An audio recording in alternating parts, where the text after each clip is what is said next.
రేపు ఉదయం పెళ్లి పెట్టుకుని ఎందుకు ఇలా చేసావు? అయినా ఏం చూసి నేను పెళ్లి చేసుకోవాలి? చదువా, కల్చరా, డిగ్నిటీయా? వేలి ముద్ర మాత్రమే వచ్చిన వాడివి నీ వేలు పట్టుకుని 7 అడుగులు ఎలా నడుస్తాననుకున్నా? రేపు నా ఫ్రెండ్స్ అందరికీ నేను పరిచయం చేస్తే వాళ్ళతో ఒక్క ముక్క ఇంగ్లీష్ లో మాట్లాడగలవా? వాళ్ళ ముందు దర్జాగా కూర్చోగలవా? మిమ్మల్ని సహాయం అడగాలని వచ్చాను.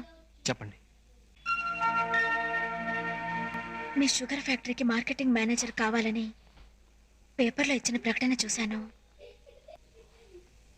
ఆ ఉద్యోగం మా ఆయనకిచ్చారంటే మాకెంతో మేలు చేసిన వారవుతారు.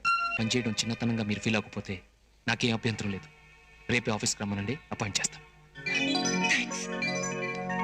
నాకు ఆఫీస్కి టైం అయింది, మీరు మాట్లాడుతూ ఉండండి, వస్తాను.